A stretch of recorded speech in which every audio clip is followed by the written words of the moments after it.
Okay. What is that on your shirt? It's a band. Ingrata. Right. Sacramento hardcore. What's going on, y'all? This is Alexander. You are plugged into the Nerd Companion.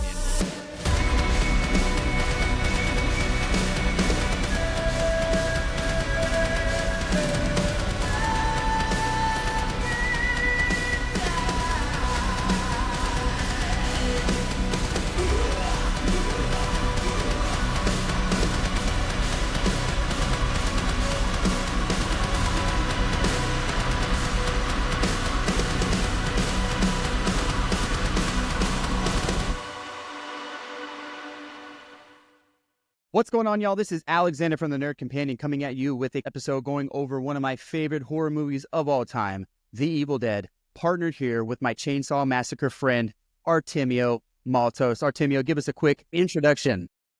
Hey guys, what's up? My name's Art. Long time, first time, so I'm happy to be here. Long time, first time. What does that mean? Long time know what listener, first time caller. Okay. So I thought that meant like long time, first time, as in long time we haven't talked in a long time, but first time on the show. Yeah, you know what? It means both. We'll just go with that. Yeah. No.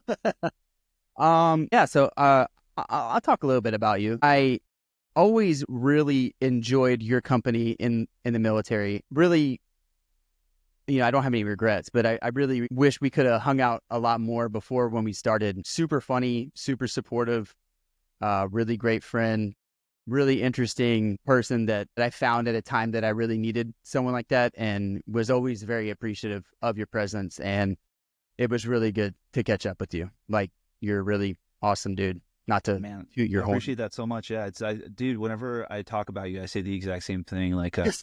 there's like a certain type of person that's in the military, and I don't necessarily hit it off with some of them sometimes. Yeah. And when I met you on deployment, halfway through deployment, and I just remember being like, this guy's like super fucking funny and warm.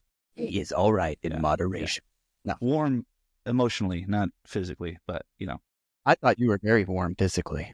Thank you. So yeah, I remember when this movie first came out, we were in Jacksonville, and I remember you asking me if I liked the Evil Dead movies, which I did. And when this movie came out, I remember being super skeptical about having a remake. I mean, how did you feel about that? Yeah, I think around that time they were like pumping out remakes of like classic horror movies, and for one that was like as beloved as Evil Dead is, and Evil Dead 2 and Army of Darkness, it seemed like it was like, why would you mess with that kind of thing? And then I saw it and it blew me away. Yeah. So tell me, how did you feel about the original three? So give us a quick snippet of 1 through 3, what kind of movies they were, what their intentions were, just real quick, just because I know that you enjoyed them a lot. Yeah. So I know that the first one was made by Sam Raimi and Bruce Campbell, like on a shoestring budget. I think it was somewhere in Michigan. I can't remember exactly, but they filmed it. It was called The Evil Dead. I don't think it did great. I'm not sure. I think they wanted to be serious when they did it. Yeah. And then I know that the remake, or not the remake, but Evil Dead 2 came out, and that it's like one of the coolest ideas where they're just like, yeah, we'll just remake it essentially, but we'll just call it number 2 because it's like the exact same plot. It's the exact same plot, but I think they, when they realized how campy or kitsch, I can't remember the difference between kitsch and camp, but the ones that they didn't intend on it being tacky and it ended up tacky, I think they realized that that's what happened. And so when they made the second one, they're like, no, let's just make it as wild as possible. Yeah. And you could really see Sam Raimi's like eye for slapstick, and Bruce Campbell's ability to do that was like one of the best pairings. And then my introduction to the film franchise was like in the 90s, Sci-Fi Channel would always have like really dope like B movies on there. And yeah, like either really bad or really good. Yeah, dude. And then one day I like caught it like halfway through, and I was like, I don't know what, I'm like maybe 10. And I'm like, I don't know what this is, but I'm like fully on board for it. It is just cuckoo bananas. Like, yeah, this he made a hand out of a like knight's glove in like a science textbook, and he's got a chainsaw arm. Army of Darkness. Yeah. So it's funny is that the first one I ever saw was Army of Darkness. I didn't see Evil Dead. My parents would never let me watch that as a kid, but I saw Army of Darkness, and it was on a Sunday morning on WB. like, because WB would always do like these Sunday morning like cinema things, like around 11, like after all the cartoons were over. I remember this coming on, and I was just so blown away by how goofy it was, because I was in my head it was fantasy, right? It was definitely had like a horror, like a dark fantasy horror, but Yeah. obviously trying to be funny. And then that's when I went back and from Blockbuster went back and was like, go to my friend's house. And again, my parents never let me watch it, but watch like Evil Dead 1 and 2. And yeah, the rest is history. Yeah, it is interesting because like you watch the first one and there's like an earnestness to do horror in it with like almost unintentional comedy in it. And then the second one leans into that. It's still like there are still scenes that are creepy in that movie. And then you get to the third one, and the third one feels like it's almost primarily comedy with horror elements in it. So it's like a full spectrum of like where it started and how it ended. Yeah. So good. I guess we could segue right into the movie. I felt that one of the things I did like was that they were still able to kind of put those comedic approaches in there, but it didn't feel like it was trying to be a lot. But let's get into the movie, man. The Evil Dead. I'll let you take it away. Like just give us kind of like a brief synopsis of the movie. Like what's it about? Yeah, so these kids take their friend and sister to a family cabin that's like run down because she's overdosed. I forget if they say how many times. I know at least one time on heroin. So she's trying to kick heroin on this trip. And while they're there, she's like, they discover a book. And for some reason, I guess the guy's like never watched a horror movie before. He like cuts the barbed wire and you have to go through a lot to get that thing open. Yeah, he's like, I gotta read this book. It's so good. And I have to read this book out loud. That was one of the things I was like, what? It's like, don't read this. Do not read this book. And he's like, okay, I guess I'll read it. He's reading it out loud. Do not read this. Okay. Yeah. Do not read this out loud. Okay. Puma ta mantra. I'm really good at Latin. How did that? Yeah, he's just pat himself on the back. He's like, I did a great job. And yeah, just a lot of horror ensues from there. Yeah. So the beginning scene was... So I remember sitting in the theater, not knowing if they were going to take a comedic approach, because I think at this time I was taking movies very seriously in the sense I didn't want to watch too many trailers to give like too much away, right? Mm-hmm. So I kind of went into the movie blind, not really knowing what was going to be there. And so I thought the movie was going to be funny, kind of like the previous installments. And it was not. And I was very pleasantly surprised. But the beginning scene really set the tone. And I remember when they were lighting the girl on fire and everything went black, and all of a sudden the title hits and it says The Evil Dead, and the fucking choir's like, and I remember sitting there and I was like getting goosebumps in the theater, and I'm going, oh yes, I'm so glad I signed up for this. Dude, I was thinking about you the whole time because I watched the movie a couple times in preparation just to get familiarize myself with it again. Right. Yeah, that scene where the dad's pointing the shotgun at the daughter and he's like, "I love you, baby," and then he just blows her head off, and then it cuts. The title cuts. I was like, dude, this is probably I was just stoked. It's like this has got Alex written all over it. It was just I'm a sucker.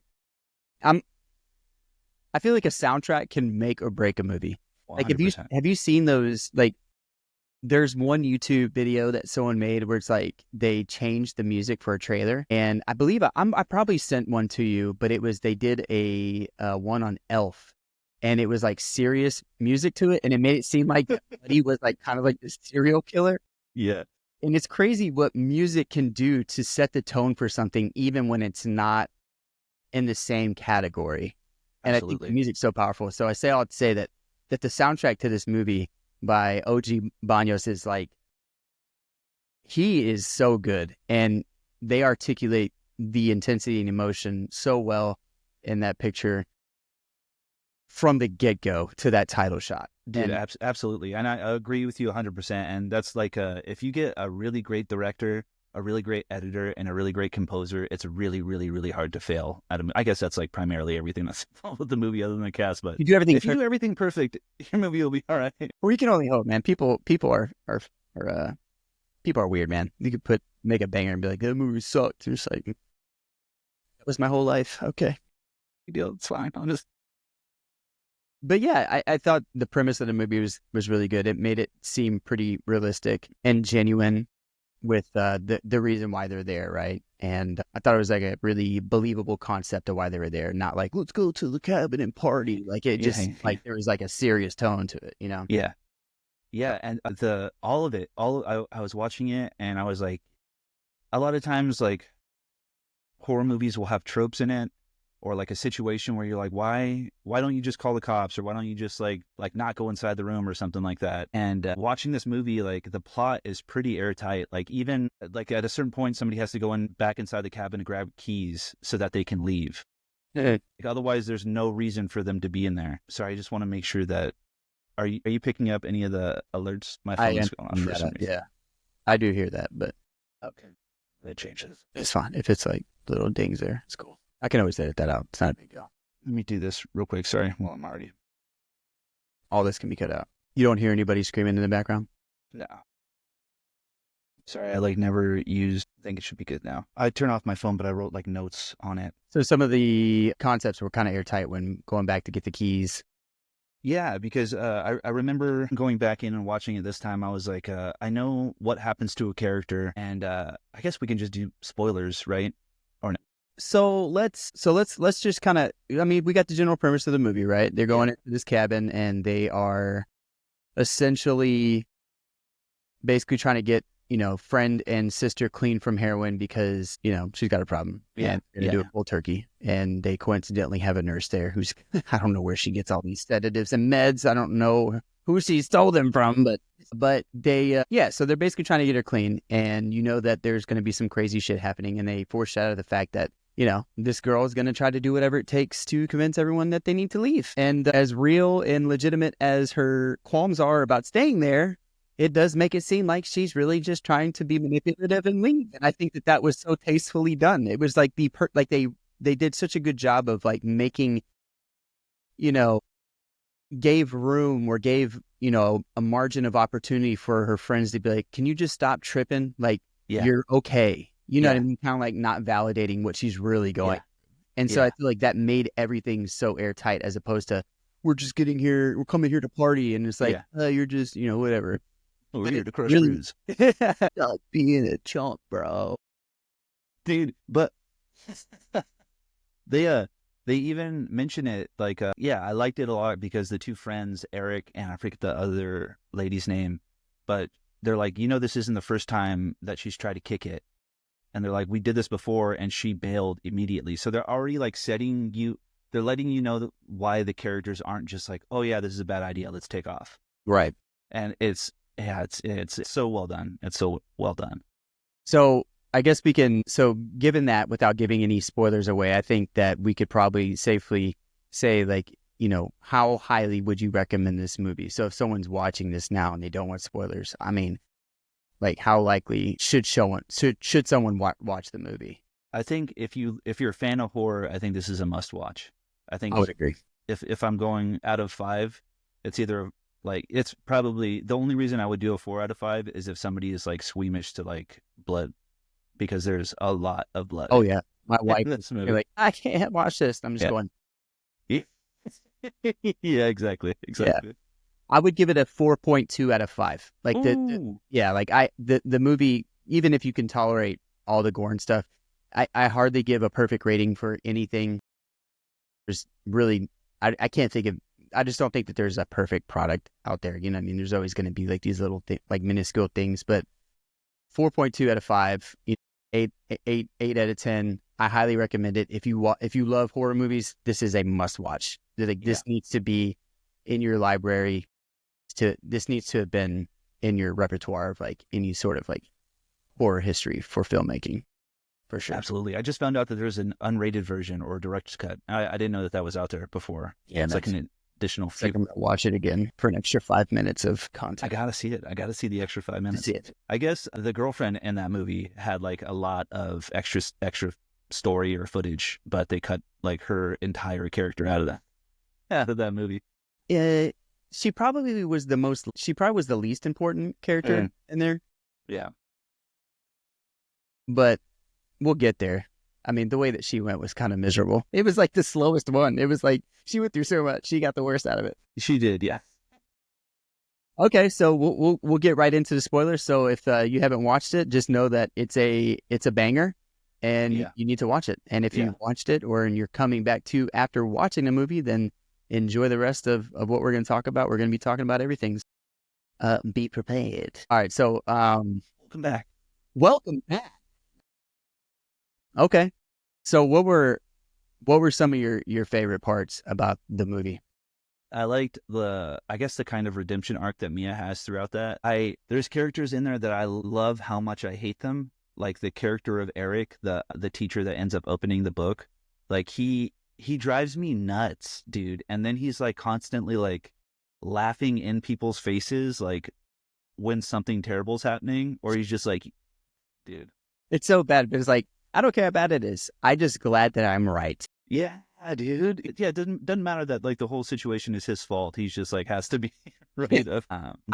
It's so weird that he was not showing people the book when like the first thing happened, because everyone knew he was looking at the book, and they're probably like, "You're freaking weird." And it's like, no, like these are patterns. And I think he did that like after the third one, but he didn't even go into an explanation as to like, I knew all this was going to happen. Well, why? Yeah, like he didn't show anyone the book. That's why, because he didn't want to be like, well, guys, I might have read a couple things. You might have let Satan out of the bag. Or, one of the demons. But, man, dude. Man. Yeah, so he was bad. What else you didn't like about him? Man. Did his hair? Was it because he looks like a typical, like, lo-fi artist? Where he's just... Dude, he kind of low-key looks like the singer from Maps and Atlases. I know that's a deep cut. I don't know if you're familiar with the band, but it's almost like twins. But he's another character that like throughout the whole movie is just consistently getting the shit kicked out of him. Like he gets stabbed in the face with a needle a bunch of times. He gets like stabbed in the chest or something like that, and then and that's like halfway through the movie. Yeah.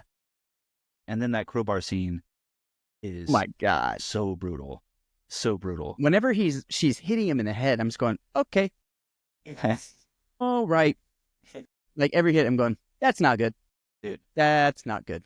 They do that. There's that scene where they show him like raise his hand, and then she swipes the crowbar, and then you just see him with the ET Spock hand. Yeah. He's like, forever, I can now go to the Star Trek exposés and say I'm married to the game. This is exactly. Joke's on you, I'm a Trekkie. Thank you. That's what I wanted. What about you? Were there any scenes that you saw that like you felt were like more effective or just affected you more than others? So I think when we go back to like the airtight things, when I think about all things to be considered for someone to kind of go through this and to getting someone detoxed, I think it was important that they had someone that was in the healthcare field, at least to kind of like validate, why they're doing certain things and, making it a part of the narrative. I just thought it was funny that they got like an Indian girl to be to nurse, to like a stereotypical like... I love the scene where deep-seated issue, like my parents are still not happy because I'm not a doctor kind of thing. But dude, that scene where she's like, "Oh, you're the doctor, right?" And she goes, "I'm a nurse," which is so weird because, like, as a nurse, I don't understand like why that is offensive. Like, I don't like when people are like, "Oh, I'm so sorry." It's like, why are you sorry? Right, like, right. Like, why are you sorry? Like, that's my job. I love that line where she's like, "I'm giving her all the treatment she'd get in a real hospital." And then she storms off. Yeah, mad as shit. She probably, because she's probably it probably happens at work. Why aren't you doing more? I'm just doing my job. I can never make anyone happy, including my parents, because I'm not a doctor. No, I'm just kidding.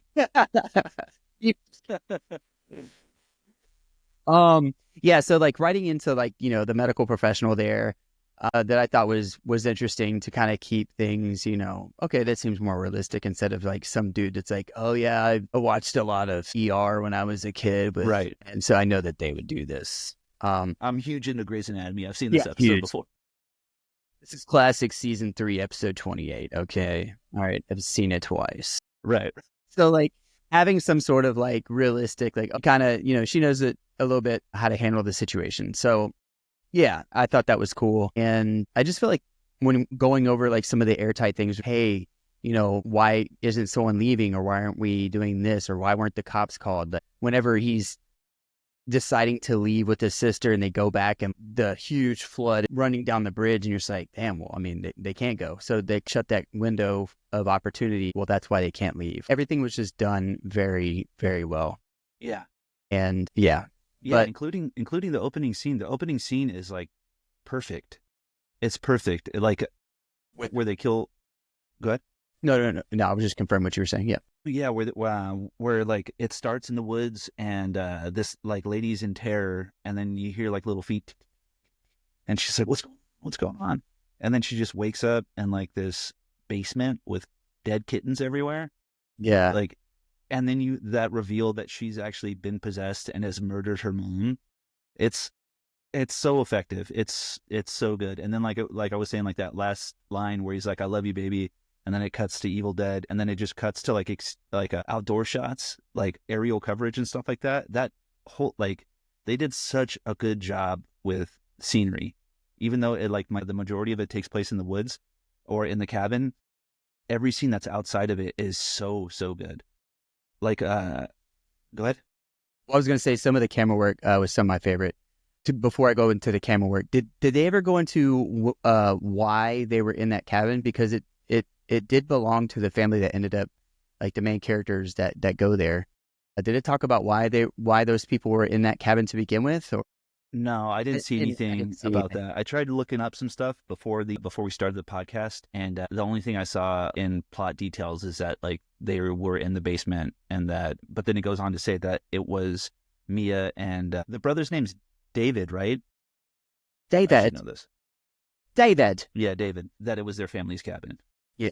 Which makes sense because there's all the family pictures in there and all that stuff. Yeah. So that was like one thing I was like, they didn't really explain it. So it's kind of like, that was weird. But I guess I was just writing it off. Like they were chasing her daughter and ended up in this fucking cabin. And they were like, I don't know. So I just kind of infer it. But yeah, to go back into the camera work, when you're talking about some of like the shots that they did, there was a lot about the cinematography in regard to the camera work that I really, really, really enjoyed. One of the techniques that they use a lot, where I would say probably like 3 or 4 times, which was executed perfectly to kind of like give the intensity of the scene, is where they do this thing where they like are moving forward with the camera, but then they're like zooming out. And so it kind of plays like this illusion, like the wall is getting bigger, but you're like moving away, or like, Yeah. like the way that they put I'm not a big camera guy, so I don't know all the like the jargon of like what that technique is called, but I used to do it as a kid when I would get on my dad's, like steal his VHS camera and make home movies and stuff. Like we Throw it figured on the shoulder. stuff like that. Yeah. Yeah. But like we would do this thing where like we would zoom in and like but zoom out, or like move forward with the camera, zoom out, and so it creates like this illusion where you're hyper focusing on your focal point or the target of the picture. And they did that whenever our favorite coffee shop owner / hipster was opening up the book, and it was behind him, and like the wall was getting bigger, but it was like coming out, and it just made it seem like it just seems like things are warping.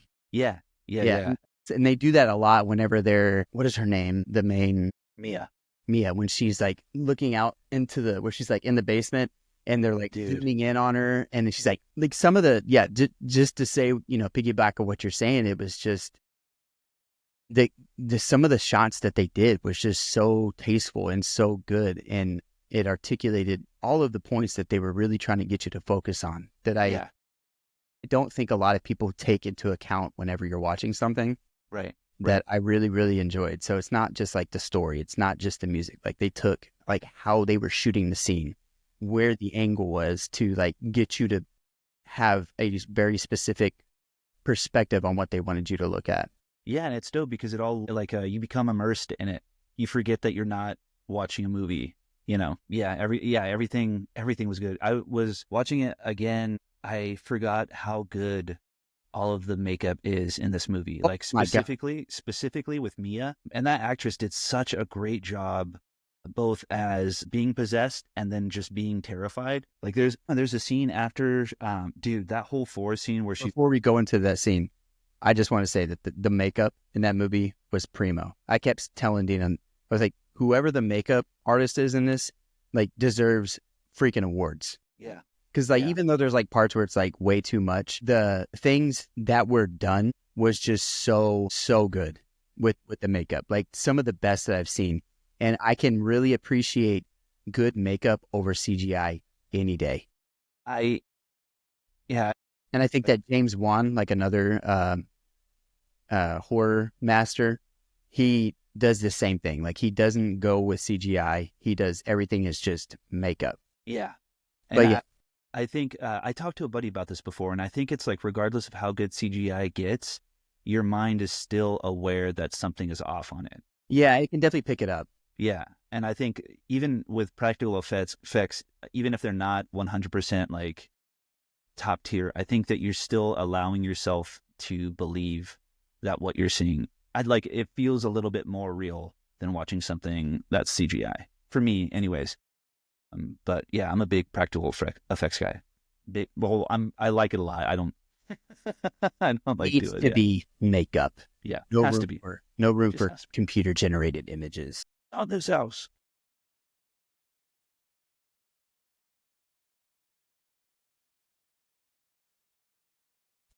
I was going to talk about the forest scene. Yes, about Mia's character. Dude, is one of the most.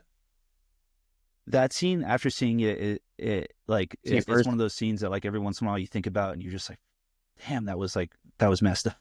Yeah, that was like one of the worst. You're talking about when she's running through the forest and ends up falling to the trees and stuff. Yeah. And then I guess the demon doppelganger of her like spits out the demon, and then it like crawls into her. Like it's just brutal. It's brutal. Brutal, and, yeah. It brings I don't know how I want to say it, but it's like possession being like a spiritual invasion, and then like showing that as like a physical form of invasion. I don't know if that makes sense. No, it makes It's sense. like it It's just not like just like I looked at you and it's like I am physically entering you and you are now the vessel of my existence. yeah. It was just it's really gross. It's really effective. And then it's really brutal when she comes back and she's like, the force attacked me. And everybody's like, you're just a junkie. Yeah. Like, Yeah. go inside the room. You have no credibility. Right. But right after that scene, David goes in to kind of like console her because she's like just been in her room the entire time. And the look of fear on her face when she's sitting under the bunk bed and like it's kind of shadowed. Yeah. Yeah. The lighting was so good. And they So really good. made you feel like it was only the light from the hallway Yeah. that was peering into the room. Yeah. And I feel like a lot of movies would try to do more to light up the room so you can see the setting, but they definitely wanted to encapsulate like she was really secluding herself in this room and she was not wanting any light to the point where she was so scared of what she saw that even complete darkness to where she didn't want anything to be seen, even if that creature was in the room with her, like she did not want to see it. Dude. And the way that she was like shuddering and she was like it was just like she was paralyzed. There goes the pea popper. She was paralyzed with fear. Like she could not even get the words out. So pressured. It was very well done. She did a terrific job in that. And then anytime there's a movie and somebody's like, hey, there's something in the room with us, and nobody believes them, and then the character sees that thing in the room, I'm just like, oh my God, I'm about to turn all the lights on. I gotta watch Tommy Boy after this. Yeah.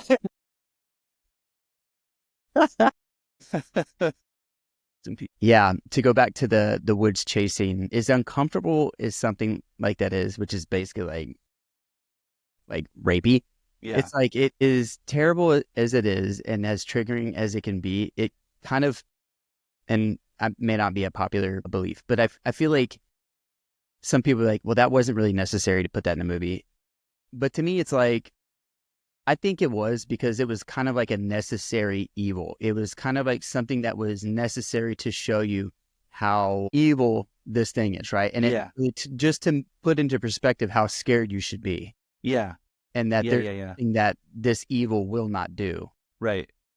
You know what I mean? Yeah, it has no regard for your soul or your body kind of thing. Yeah, it is definitely, it's a hard conversation to have being two men talking about this. Yeah. But I think it was all right. But yeah, it is, I don't know necessity, but it was effective. It was effective in like making me uncomfortable and making me terrified. Yeah. I immediately go to like, damn, if I had a daughter that I might not feel this way about it, you know? Yeah. And my daughter's name is Mia. All right, chill over. See you later, right? Next So movie. thanks. Like and subscribe. It's so brutal. But yeah, the way that they definitely had that scene with her in the bedroom, and then having David kind of, even then at that moment, be like, "You really are just a junkie." Yeah, Like, dude. he was walking out, he's like, "You really are lost." Like they were right about you, kind of thing. Yeah, and he's what does he say? He's like, just get some sleep, and then tomorrow, maybe you won't think we're such big assholes. Yeah. He, like, closes the door on her. Hey, the demon's in this room with us. Okay, I'm gonna go close the door and leave you by yourself for a while. Stop being a bitch. All right. Yeah, Everything demons. What? You're the demon for lying to me. dude. If there was like one thing I would critique about this movie, it's I do not like the casting of David in this. I felt like I don't know if it was just his character or the way that it was acted, but it just fell flat for me every time that he had a role to play in the plot of the movie. In like an emotional sense, or just or like he didn't feel convincing. He didn't feel convincing at all. And I don't know, yeah, like I said, like, I don't know if that was just the way that he was written or the way that it was delivered, but there's just a lot of lines where I'm like, I don't know. And maybe that was a point, because the character is supposed to be kind of disassociated from people. Like when their mom got in trouble, he kind of just took off and then was just like, I just got a new job. I couldn't come back. That seems to be his personality, right? Like he seems to be an avoidant kind of person when it comes to conflict. Yeah. It did seem to be so much of a big deal to him to not be there whenever his mom was having a crisis. And he was scared to see some of the repercussions of his family's actions, and probably why he wasn't present with Mia when she was going through her thing, which led him to be surprised when he did find out that she did overdose 2 previous times. So he's clearly not in the picture for reasons, whether that's he really is like dedicated to his job, even though I don't think that's what it is. I think he runs from conflict. Yeah. And now he's here and he's having to kind of pick up the pieces of his absence. Would they be here if he was, present? Yeah. And he did make that apparent when he's like, "Are you promised to stay here to the very end this time?" Right. Sort of thing. So they kind of, put that in there that his character was a coward. Yeah. As the friend said, like, we were here when she went through all this. Where were you? Yeah. Kind of thing. And Yeah, now and it's firsthand. It's definitely shown through like Eric's disdain for him throughout the movie. Because they were all friends. I mean, even in like the pictures, they were all hanging out. Yeah. Like, they obviously all were really good friends prior to everyone kind of going their own ways. Yeah, and getting possessed by demons or whatever. Just another Thursday in the Campbell Remy production house. Sorry, I lost my train of thought. You're good. It's all going to be cut out. Yeah, I That's all good. Yeah, no, I'm going to cut that out. I thought there was something that I probably derailed you. No, I was just trying to figure out where to go from there, and I kind of... Let's go to the what else? So let's talk about the book. What details of the book do you remember? Well, I don't think it's specifically said, but it is implied that it's made of human flesh. If it's following within the same, like, I guess not rules, but same universe as the originals and all that stuff. I just do not understand the concept of seeing something like wrapped in barbed wire that like you have to like pry open. And then just being like, okay, I'm not only going to look at this, I'm going to read it out loud. Right. Like that whole... I don't even, other than like them just trying to take care of the cabin and get it cleaned up for the family's cabin's sake, like I don't even know why you would even go down there. Dude. Even take anything out other than to throw that shit away. As soon as... like the fact alone that all that death and decay and no telling what kind of bacterial shit's growing on there, like why would you even open anything up? Like I'd have been like, burn this fucker to the ground. Yeah, that's why I didn't understand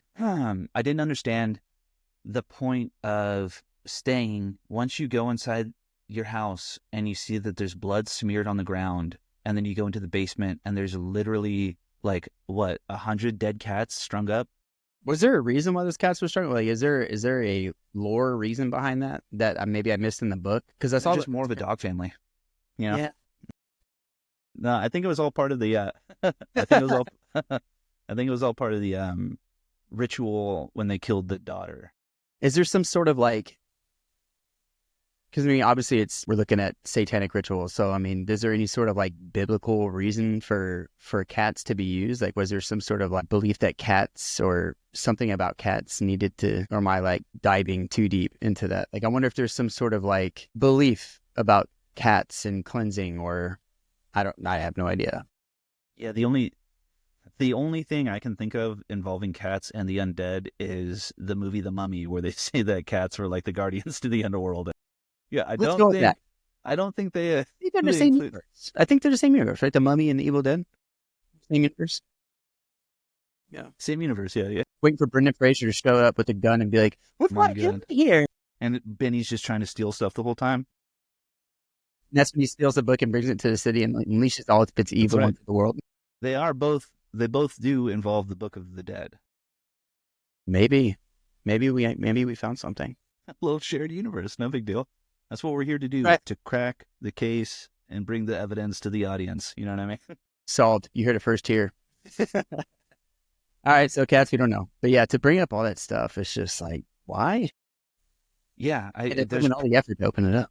there's got to be more sterile ways to to detox from heroin. Yeah, yeah. Well, I guess hindsight. Oof. And then the flood happens, and you get all those soup cats under the basement.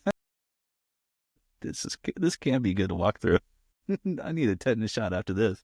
Talk about a hairball, am I right? All right, Dad joke. We got him. that's what I'm here for. So many dad jokes on these bacon trays. But yeah, I just don't understand why you would do all that. Let's talk about the deaths. So I can't remember who it was. The nurse that went first, right? Yeah, And so you get the picture of Danny's the guy with the book who opened up the book. yeah. So No. Eric opened the book. Eric. So Yeah. Eric, Danny's probably not even a character. David. David's the character. So, damn it. What was I his think name? Olivia's the nurse. Olivia, yeah, because she has my wife's middle name. So Olivia dies first, and then in the book it shows like kind of like a preview of what's to come, right? And Yeah. shows that, she basically cut off her face.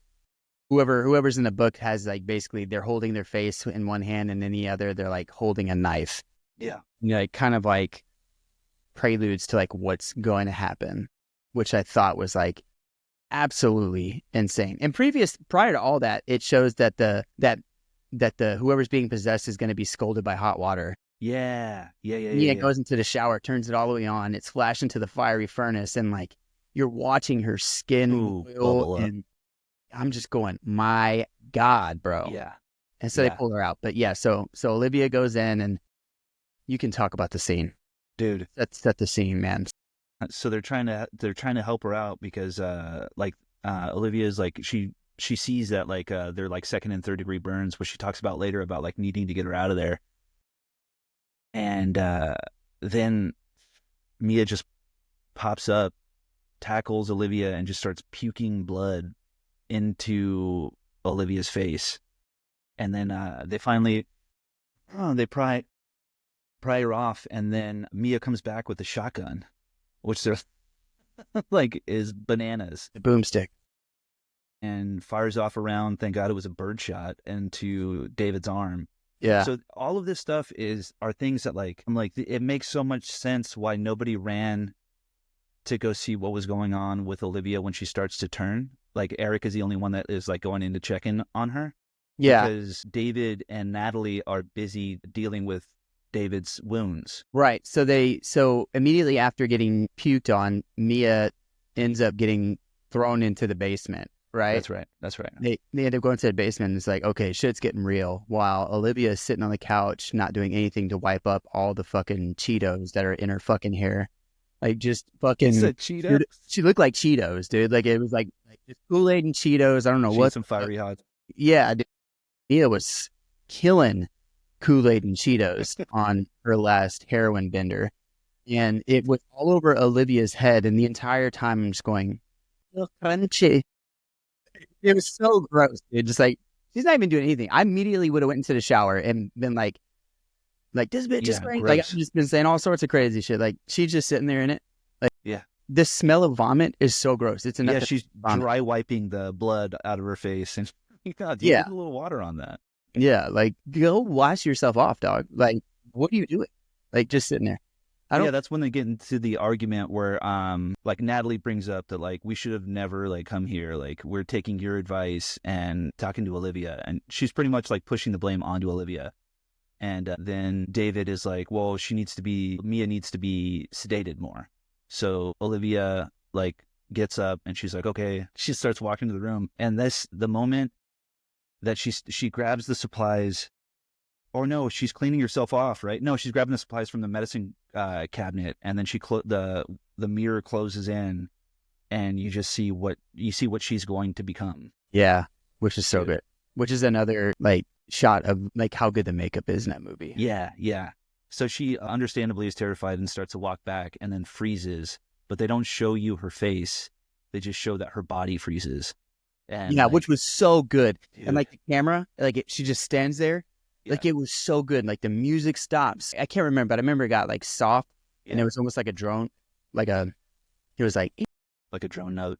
Yeah, like it was just. I was just going like, there's another movie that does that, and I'm like, oh god. But like, yeah, when that happened, I was going. It's just like a tense moment, you know. Yeah, and the way that the camera was shot on the ground, and like and there's like this vault of darkness above her, and she's just like frozen. It was just so good. It was so good. But yeah. So when she slammed the medicine cabinet, there was glass. I don't know if we need to go beat by beat, but essentially Eric discovers, he walks inside the room and you just hear, and it's so effective. It happens in Hereditary also. You just hear meat being, like wet meat being cut. That movie is a banger. Dude, so good. Classic. It's a classic. Another one. Yeah, you just hear wet meat, and like it's wet like that's getting cut, and like my skin crawls at that sound. And then fucking Eric's like, hey, are you okay? She does it. Yeah, dude. I did laugh hella hard. I laughed hella hard when he slips on her like cheek. Or it's the cheek. Yeah. And like, he just flies backwards and hits his. And he just like freezes. I'm like, dude. Yeah. But yeah, this movie has so many good scenes of like brutal violence, and it's not done in the same way. To me, it's not the same thing as like Hostel, where it's like torture porn stuff. This is like you're just watching. I don't know. There's something different in my head between like somebody who's like a regular guy being super sadistic and like they're being a demon possessed and is coming after you and you're getting cut up. Right. But it's got one of the gnarliest scenes, like where Eric's moving, or he's pulling a needle out of his eyeball. And you're just like, oh, God. And it's close up, too. And you're like watching the skin draw back on it. Yeah. Like, just, it looks so real. So and good. How unfortunate, but fortunate he was that, like, he didn't get popped in the eye. Yeah. Like, it was crazy. Not that it did him a lot of good later on, but no. It's good that he didn't get popped in the eye at that moment. Yeah, so she goes, boy survives, and from this point on, he pretty much gets the worst of it. Which, honestly, he kind of deserves. Like, he is the worst character. It was probably there to kind of satiate the people that didn't like them or didn't like him for that reason. Just kind of like, good. Yeah, you get what you deserve. Yeah, you read the book. You know not to. You know better. So this is what you get. Yeah. While David is helping Eric and they're talking about, that's where Eric is finally like, oh, so I might have read a book. I might have learned Latin. Yeah.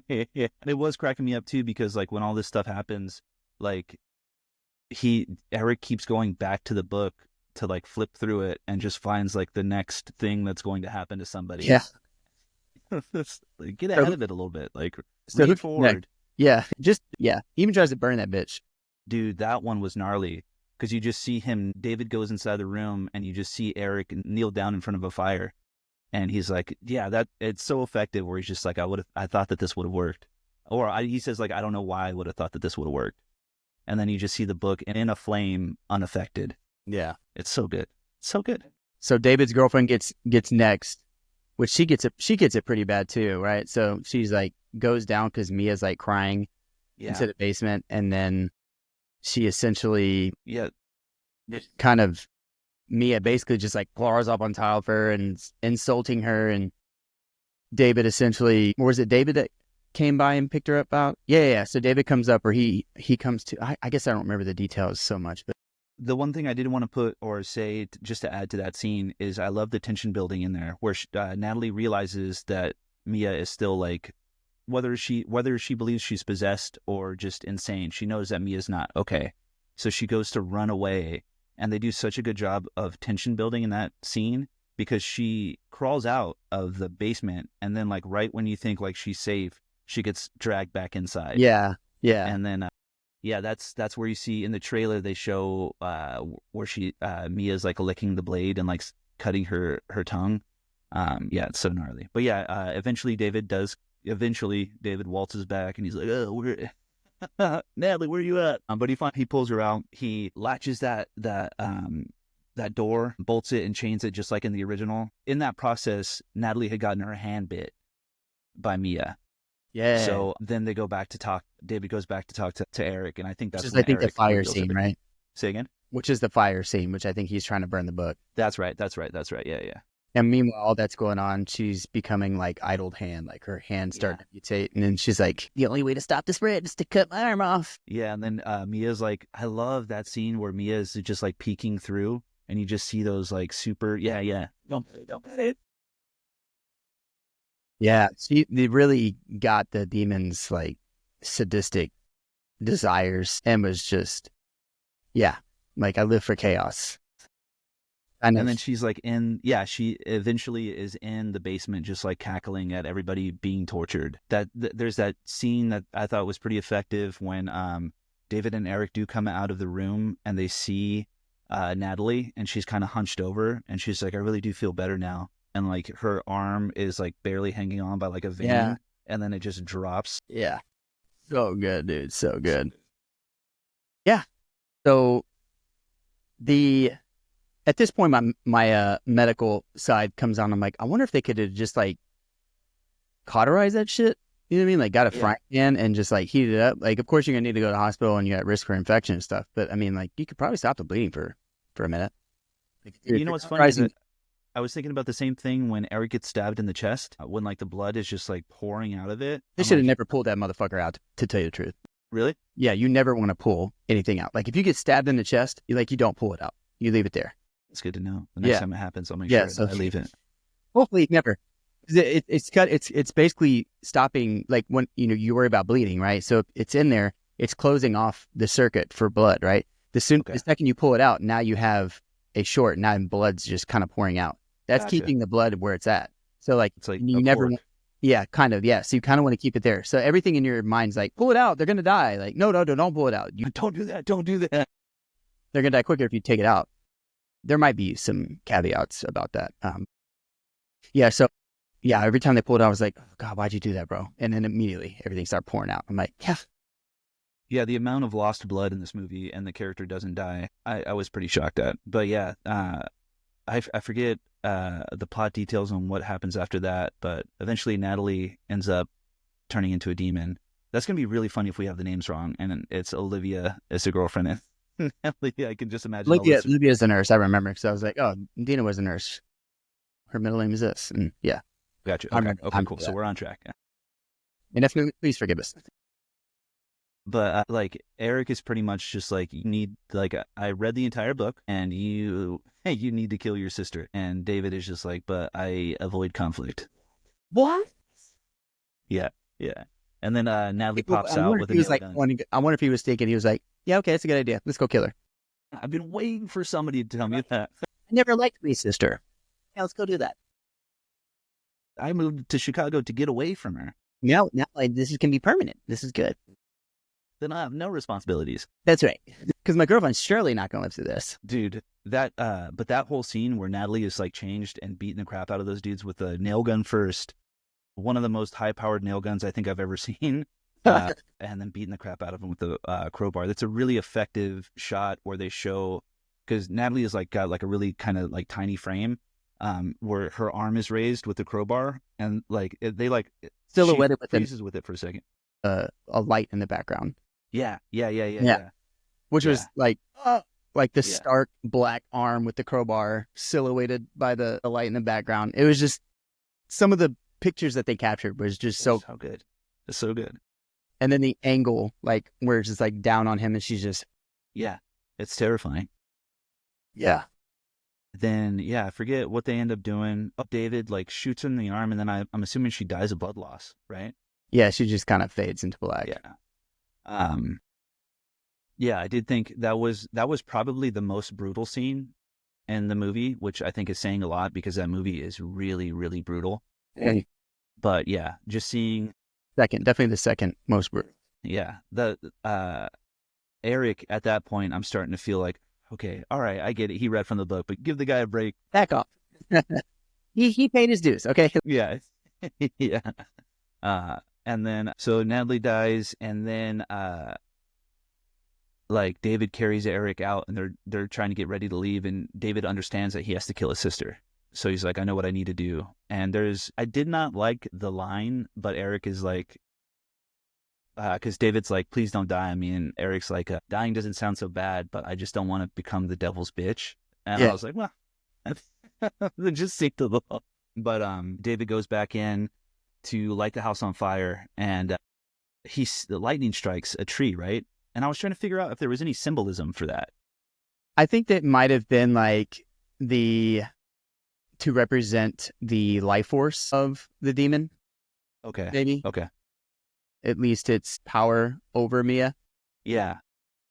Which I guess if you're thinking like, why wasn't it lit the entire time? I think it was just for that moment to kind of give that symbolism after everything kind of went down at the end of the scene. You know? Yeah, that does make sense because after the burial, but not to jump too far ahead, because David sees it lit, and then he's like, okay, I can't do it. So he devises a plan to bury his sister. So he goes back down in with like I think a tranquilizer or something like that. He tries to sedate her, but she overpowers him.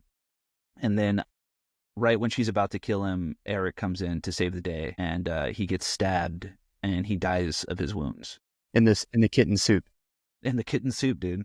There's probably a lot like dirtier ways to die, but that is pretty foul. Yeah. I did like, it felt like, I don't know if redemption's the right word, but Eric's like final words to David is, hey man, I missed you. You know that, right, buddy? And then he dies. And I thought that was so cool. He knows he's going to die, and he knows he said a bunch of mean shit to him, and then he's like, kind of getting the air cleared, and he's just, basically saying like, I missed you, know? He's about to die. I want to make peace. Like, I really don't hate you. I was mad at you for sure, but I missed you because I know the part that I miss about you is there. Yeah. And I miss you. It was super effective. No. I won't do it. And then, so David buries his sister, and then like, it's cool because they share a scene where like the demon has possessed Mia, and he's kind of like unloading all these like secrets that are alluded to between the two of them about their mom having mental illness, which I thought was so effective because then you understand also why everybody thinks that she might just be going crazy. And so he buries her, and then you hear her heartbeat, like the audience can hear her heartbeat, and then you see the flame on the tree extinguish. So then he goes to try to save her. At first you don't think that she's alive, and then she like pops out like when he turns her back. So he's like, okay, now I got to get us out of here. So he goes back in. He's like, I don't have my keys, which I love because why would you go back inside that cabin for literally anything? And it's like he has to go back in. And right when he's about to leave, I think he sees a picture of the four of them when they were kids. And then Eric's possessed body hits him with a pair of pliers in the jugular, or is that the jugular? Yeah. Hits him. Yeah. Yeah. So with David's, like his last moments, he shoots the shotgun and explodes like a gasoline tank, and it sets the house on fire. But that also is the fourth death that they needed or that the demon needed to come back. So like right when that happens, it starts raining okay. blood. So I didn't catch that. There need to be how many deaths? I think it was 4 deaths. Was that in the book? I guess I totally missed that. Yeah. I don't know about David's, but I know that's like what triggered the demon to come back. Okay. I didn't know that. I didn't know that there was a mechanism in play there. The only reason I know that is because I read it, like it kind of glanced over it when I read the plot details. Okay. On it. Yeah, I did not know that. That's interesting. Yeah. So that's the reason that demon was able to come back, from what I understand. But it's like, and not like a specific body to kind of need. Yeah. I thought like it was Beetlejuice. I said it once, but it's like saying the name 3 times. He needs 4 bodies. I thought that was interesting whenever Mia was being buried, that the demon was trying different mechanisms to kind of get David engaged. And at first it used like pity. And then when pity didn't work, she decided to anger him. Yeah. And then it was just kind of like this patient, like a person trying to provoke something, you know what I mean? Yeah. To harm her or whatever. But he was, didn't take. I thought that was interesting. But yeah, so Houses No, on that's a really good catch because I don't think I ever noticed that. I just noticed that he got emotion, that it got emotion out of him for it, and then he was just like, "Look, I'm sorry, I couldn't handle it." Yeah. But to the most intense scene of the movie. It rains blood, and a doppelganger demon body comes out of the dirt. Yeah. And And this whole scene is absolutely crazy. Like, yeah, it's bananas. literally nonstop of 5 minutes of just terror agony the entire time. And like, I was thinking about it from a practical, like how much blood was being rained down for. Does it explain like what that is? I mean, I imagine it's probably just a part of like the spell that the demon has. Like that's the supernatural. Because it felt like everything was pretty realistic in the movie. You know what I mean? And as far as realistic as a demon possession could be, Right. you add like, okay, now it's raining blood. How does that happen? Like you kind of just have to, unless there was like some sort of logical explanation, you just kind of, okay, this is just kind of like the wickedness or the aura or the spell that this demon has basically like, I am now awake. I'm here. Yeah, sort of thing. Yeah, no, I didn't read anything about the reason for it raining blood. I think it was just, What's the most metal thing we can do to add this in? Rain blood. Isn't there a Slayer album named Rain and Blood or something? Yeah. He's a huge Slayer head. But yeah. And this movie does such a great job of, we were talking about earlier, maybe we'll get more into it, but just homages to the original, where Mia is running in fear and then she finds a chainsaw in the cabin, like tool shed. Mm-hmm. And she cranks that thing up. She chops off one of the demon's legs, and then the demon just drops a Jeep on her. Yeah. On her hand. Which, yeah, takes away Mia's hand. Dude, do you think you could do that? I was trying to think, like, if I'm my telling hand... Good? I'm telling you right now, I will do anything to survive. Yeah. Anything. I think you get to a point where people in your brain, whether some people want to say it's realistic or not, that you're like, okay, I'm going to just lay here and die, or I'm going to survive. And I don't think it's like there's nothing in between when you're caught in a situation like that. Like, I'm going to rip my hand off and we're going to fucking go, or I'm just going to lay here and die. Yeah. You know what I mean? And I think that given her history with opioids and stuff like that, like, coming back from overdosing and like going back and then fighting, going back and fighting, like she's a fighter. Yeah. You know what I mean? So that was, I felt like way in her character. Like if someone was like, that was out of character for her, like, I don't think so. If you've met anyone that's like struggled with anything like that, like they're a fighter, you know what I mean? And that came to light in that situation. Like she was gonna fight. She wanted to give up and die. She would have done something to do that prior to this intervention taking place. Like she's obviously a fighter. That's a good point. You know what I mean? Like as much as those things can, bring you down in life, people always have the option to end their life and, not to get too serious, but she obviously had a fight. She wanted to fight for her life because, she wants that life that everyone's entitled to, and she fought. And I think that was well in their character. And I would say like, I would do the same thing. I would have, Yeah, I don't know. I wouldn't be able to shred anymore. So what's the point? You wouldn't go to shred anyway. I was wondering how much of it might have been that the Jeep kind of might have already taken off a bit, so it's not like you're ripping a completely attached hand. Yeah, I wasn't sure if it would just deglove your hand with skin and just have like a mangled, like meaty, leftover. Just a little strong hand. Yeah, but it ripped right off all of it. So, and the way that she like positioned her arm into the chainsaw was probably one of those homages that you were like excited about, that I got excited about. Dude, I think everybody went, because I saw it in theaters and I remember that getting a huge pop. Yeah. And then, she just proceeds to cut the man in half.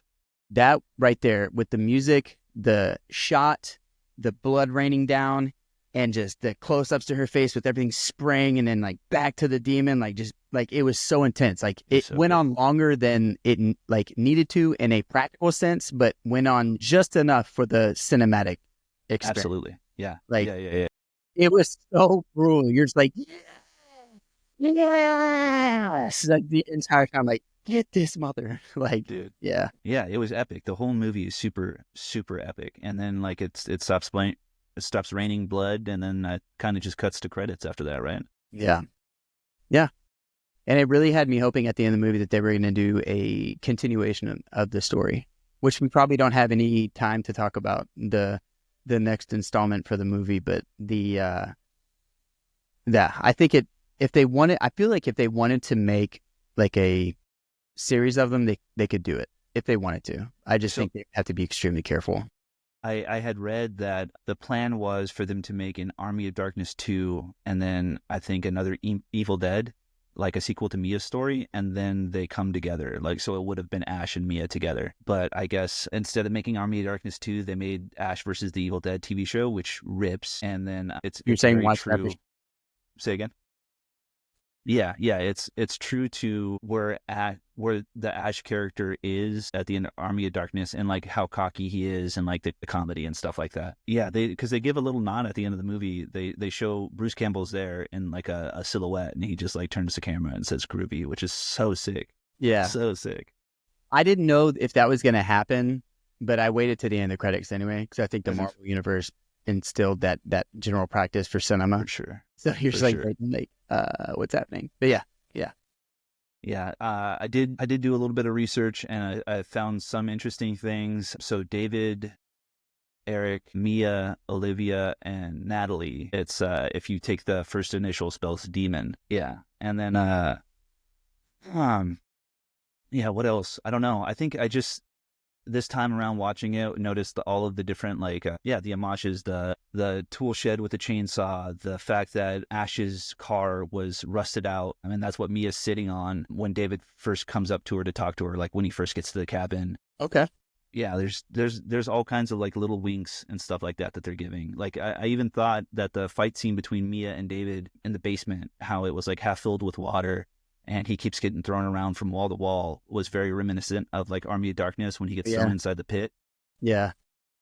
Yeah, it was such a good, well executed movie with a lot of love for the original franchise, which I thought was so rad. And like as a fan of the original franchise, I think that's what you want to see. You want to see somebody that loves it as much as you do, but put like a little bit of a different spin on it. The spin was perfect. Yeah, I thought so too.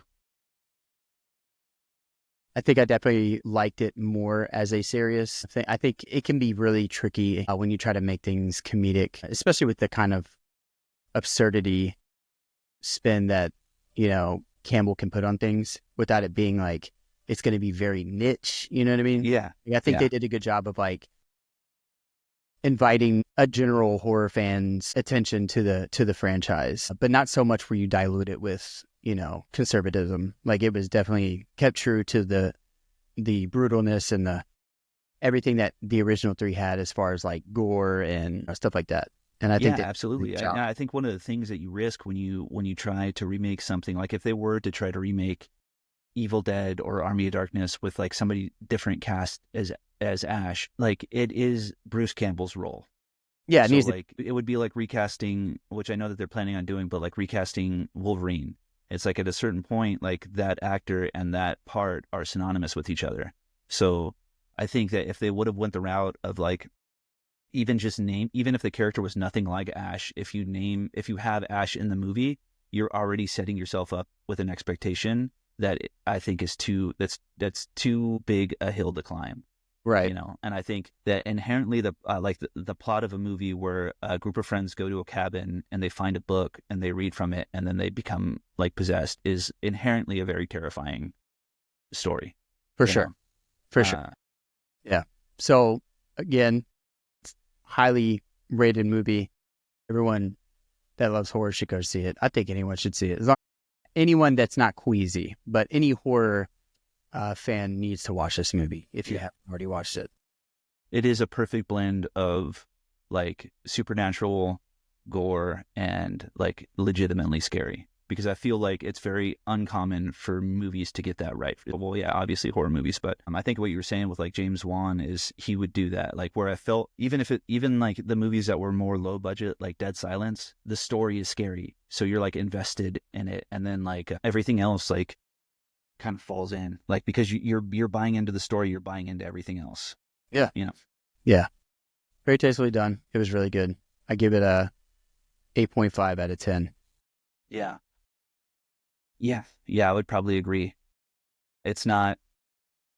Yeah, you're right, because it's really hard to say that something's perfect. But I think that this movie is as close as you can get for what they're doing. Absolutely. I Yeah, think it's one of the best in that genre. for sure. Yeah, yeah. And that director, Fede Alvarez, does an amazing job. He has a lot of good movies that I didn't Yeah. realize that he did. Dude, I realized because I talked to you before the pod about it, and I thought he was the director of The Flash, but I got that confused. So the other guy's name is Andy, starts with an N. I don't want to butcher it, but he directed it, and I thought that he was the same director as this, but yeah, I need to do an It podcast dude, let me because know. that if you can be the guy. Take me to Derry. Let's go. Let's go to Derry. Every 27 years is what I think. 23, 20 something years. I think it's 27. Yeah, 20 something. Every cycle we'll go. Yeah, I didn't realize that when you told me that he did this movie. I looked him up and I didn't know that he did Alien Romulus, which I thought was literally probably the third best Alien movie. Ooh, tell me more, real quick. What are the other two? Alien movies? Yeah, I mean, Alien and Aliens. yeah. You're not Sure. a big Covenant guy? Covenant was good. It was good. So, okay, my favorite Alien movies are obviously Alien, Aliens. Then you had Prometheus, which I thought was absolutely stellar. Covenant was good. And then Romulus. Covenant, out of those four, is probably my least favorite, but Yeah. it's Covenant by itself. If you take away the rest of the four that I named and had Covenant and then the rest of the Alien movies, like Covenant is easy, the best one out of the rest of them. Yeah. Resurrection was okay, but then it just gets kind of like they all kind of just get kind of wonky. But I enjoy them because I love Alien. I love the idea of a biological perfect organism Yeah. that's unkillable. Yeah. And then even the concept of Predator versus Alien is badass because you have like the ultimate predator that can kill anything going against the one thing that can survive anything. It's the perfect fight. You know what I mean? In What theory, terrible executions they had, but yeah, I know. Like, it's perfect if it can be done correctly, but it was not executed. Like the bones are there. It's just, yeah. but yeah. So I was pleasantly surprised with Romulus. I'm always skeptical when I go into a movie and it's a bunch of kid actors. Me just being an old man now, or getting into the old man phase, where I'm just like, oh, it's a bunch of kids. But that movie was phenomenal. And I think that goes again. I think Fede Alvarez, his approach it's perfect. It's what you want when somebody takes over a franchise. You have to have the love for the source material in order to add anything to it. And yeah. I saw that one in theaters too, and that one was phenomenal. So good. So good. Hell yeah, dude. Well, we got to have you back for it, and we can talk about the next Evil Dead movie as well. Yeah. That I'll get into. Wasn't as good as Evil Dead, I think, but it was definitely very good. Really good, yeah. Yeah. I didn't realize he did Don't Breathe, which is a good one. I think that's the same actress as Mia. Yeah. And then, yeah, I mean, the list here is just so, it's good. I haven't seen Don't Breathe yet, but I want to go check it out.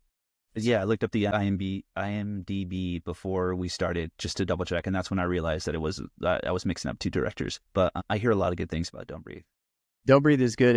If you love the tense moments in this movie, it's like that the entire time. Oh, that's rad. Yeah. I definitely have to check it out. You're terrified the entire time. Like realistic terrified. Like, yeah, I read that he turned down directing like a Marvel movie and instead created the Don't Breathe stuff. So I like that. I like that he's like, I don't know. I think I read that he had said like he was worried about having creative control, and he knew that he wouldn't in a Marvel movie. So he just instead like wrote and directed, from what it sounds like, a really good horror movie instead. yeah, I like when directors are smart enough to know their limits with things, and they take chances on themselves. absolutely. Usually it comes out pretty good. Yeah. I'm glad that he didn't do that because I think that was what other movie they did that. Christopher Nolan does that as well. He does like Inception, Interstellar. He likes to take full creative control, and I know that sometimes that can be looked at as like narcissistic, but it's like if you're gonna make something and you have a very specific plan in regard to like a creation, you should be allowed to have as much creative control over it because it's something that you made. You know what I mean? And I support it 100%. You know, Dude, speaking of Christopher Nolan, I listened to your guys' Inception podcast, and that was amazing. I look forward to if you guys do more on Nolan. oh, we're gonna do more. Yeah. I think that my friend Victor, he loves the Nolan flicks. I think he's going to do Interstellar with me. He's going to watch Tenet. I think Tenet takes a couple watches to get that one. That one was like, Dude, have you seen that one? A box of farts. Yeah. After the first time I watched it, I was like, okay, we're immediately going to go to Ending Explained because right. Yeah. I was like, what did I get myself into? Yeah. So Nolan's one of those guys where he's like, I need full control, which I totally respect. I don't knock on anybody unless you just suck. And I'm like, no, you need it. Yeah. Well, no, I think Nolan's proven himself because even with Tenet, I was like, this is still probably better than more than half of the movies that came out that year for sure. Yeah. And that's like, in my opinion, his if I were to rank them, that'd be at the bottom. Yeah. But yeah, like Memento's fire. Yeah. When it's like, you look at, and I was talking to a buddy of mine what's the war one? Dunkirk. I was like, dude, that was a great movie, but it was not a great Nolan movie. And the only reason I say that is because to me, thematically, especially when he's making movies like Inception, there seems to be like a very deep undertone of some sort of emotion that I didn't feel that I got in Dunkirk. Now, there are moments in Dunkirk where like Nolan's really good at exposing like raw human emotion. Mm-hmm. And there's that moment in Dunkirk where they're all under that boat and they're arguing to get that guy to, put that guy out so the rest of them can live. Yeah. And there's this fucking moment where you're like, are these people really going to dime this dude out who, at the end of the day, was fighting with a regime that was doing bad things, but like this dude is a person too. Yeah. Like he might not agree with everything that the political climate is telling him to do. Dude's probably got a family and kids and he's right. like, trying to live his life too. He just grew up in a different spot of the world where, they had a different belief system. Yeah. That conflict and morality is like a really interesting thing to play with. He did that so well in The Dark Knight. Whenever you had all the prisoners on one boat and all the other people, you really were like, the prisoners like did the right thing. Yeah. And it exposed all the people that weren't, like they had their chance and they did. Yeah. That's such a good, effective line to show how like rotten that dude was. Jesus Christ. Like Nolan is so good. Like I'm looking at my thighs. Not that I'm in my underwear. I just have nut hugger shorts on. Well, they're hugging nuts now because they're riding him. Not that I was talking about Nolan. I was like, Christopher Nolan. I'm over here. Yeah. But Nolan, he's such a G. He's like, I think 20 years from now, people are going to be like, dude, Nolan was one of the greats. Yeah. I think it's hard to measure these things in present time, and he's also going to do the Odyssey. Yeah, with Tom Holland, right? And Matt Damon. Yeah, that's going to be fire. Dude. Well, thank you for coming on, dude. Doing this one. I want to have you back. Let's get you in on it for sure. Yeah, I'd love to, man. I'd love to. That's one. It's another one of the horror bangers that needs to be watched. So good. And Loki would love to talk about the made-for-TV movie, the one with Tim Curry. We can definitely do that. Okay. I don't think it wouldn't have been as good without Tim Curry. Tim Curry was so good with his like lip curl. I don't think there's another scary movie that terrifying that's like not rated R. He's got such a scary face. Like we all float. Yeah. Dude, yeah. Because they're like bulging, and they're like his eyes are bulging, and they're like with his face painted so white, it's like his eyes look almost yellow. Yeah, it's really good. It's really terrifying. But yeah, man, thank you so much for having me on. Do you have anything you want to put out before you go? No. Just happy to be here, man. I love hearing and seeing everything that you got going on. Hell yeah, dude. Thanks for having me on. I can't wait for you to share some of your stuff. Thanks, man. Listen to Ingrata Hardcore, or they're Ingrata. They're a hardcore band in Sacramento. They're amazing. There you go. You heard it here. Ingrata.